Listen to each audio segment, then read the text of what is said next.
दोस्तों, लोकसभा चुनाव 2024 के लिए 5 चरणों की वोटिंग हो चुकी है। केंद्र की बीजेपी सरकार और विपक्ष लगातार एक दूसरे पर हमलावर है। सबसे हैरान करने वाली बात यह है कि विपक्षी गठबंधन प्रधानमंत्री नरेंद्र मोदी की जगह अब यूपी के मुख्यमंत्री योगी आदित्यनाथ को निशाने पर ले रहे हैं। माना जा रहा है कि विपक्ष का हमला उनके बुलडोजर मॉडल की वजह से हो सकता है। बता दें आपको, बीजेपी नेता योगी आदित्यनाथ की मांग हर उम्मीदवार करता है और इसी वजह से वो हर राज्य की स्टार प्रचारकों की लिस्ट में सबसे ऊपर रहते हैं। लेकिन प्रधानमंत्री नरेंद्र मोदी को छोड़ के विपक्षी दल जो हैं वो योगी आदित्यनाथ पर इतने हमलावर क्यों हो रहे हैं, इस खबर की सारी जानकारी आपको मैं देने वाली हूं। वीडियो को अंत तक देखिए। नमस्कार, आपके साथ मैं हूं कंचन डोगरा नेगी। वीडियो जानकारी आपको अच्छी लगती है तो आप लाइक कर सकते हैं, चैनल को आप सब्सक्राइब भी कर सकते हैं। देखिए दोस्तों, सीएम योगी का बुलडोजर मॉडल काफी ज्यादा सुर्खियों में रहा। उनके बुलडोजर मॉडल को बीजेपी शासित राज्यों ने तो अपनाया ही, विपक्ष शासित प्रदेशों में भी उनके बुलडोजर मॉडल को खूब ज्यादा फॉलो किया गया। अब इसी बुलडोजर मॉडल के जरिए विपक्ष बीजेपी पर निशाना साधना चाहता है।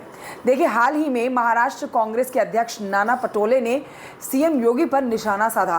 क्या कहा नाना पटोले ने, सबसे पहले आप ये जानिए। देखिए, महाराष्ट्र के कांग्रेस के अध्यक्ष नाना पटोले ने हाल ही में कहा है कि 4 जून के बाद बीजेपी के सभी वरिष्ठ नेताओं का पासपोर्ट जब्त करना चाहिए।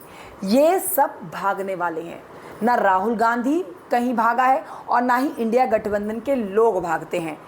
जेल में डटे रहते हैं, संघर्ष करते हैं, लेकिन भागते नहीं हैं। हम देश में रहेंगे। इंदिरा गांधी और राजीव गांधी ने देश के लिए शहादत दी।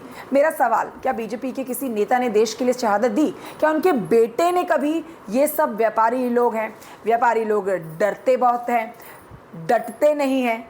योगी जी को पता रहना चाहिए कि योगी आदित्यनाथ व्यापारी मंडल में फंस गए हैं। अरविंद केजरीवाल ने भी सीएम योगी पर निशाना साधा। अरविंद केजरीवाल क्या बोले हैं, ये जानिए। अरविंद केजरीवाल ने प्रेस कॉन्फ्रेंस में सीएम योगी को निशाने पर लिया। उन्होंने कहा कि भाई, योगी जी दिल्ली आए थे और उन्होंने मुझे बहुत गालियां दी, लेकिन मैं कहना चाहता हूं कि उनके असली दुश्मन तो बीजेपी में ही हैं। बता दें, इससे पहले जमानत पर बाहर आते ही उन्होंने ये कहा था कि बीजेपी सीएम योगी को लोकसभा चुनाव के बाद मुख्यमंत्री पद से हटा देगी। संजय राउत ने भी निशाना साधा है। संजय राउत ने योगी आदित्यनाथ पर बड़ी बातें कही हैं। जानिए उन्होंने क्या कहा। देखिए, सीएम योगी को यूपी में ही रहना चाहिए क्योंकि वहां की स्थिति गंभीर है, संजय राउत कह रहे हैं। शिवसेना सांसद के इस बयान के बाद सियासी हलकों में काफी हलचल बढ़ गई।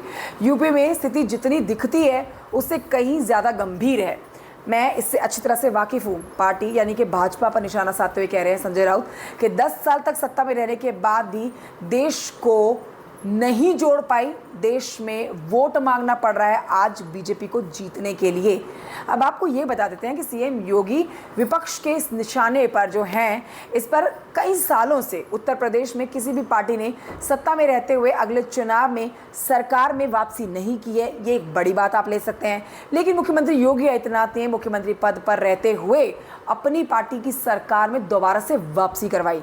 इससे न केवल प्रदेश में बल्कि पूरे देश में उनका कद बढ़ा है। साथ ही तमाम राज्यों से उनके चुनाव प्रचार को लेकर डिमांड भी बढ़ गई है।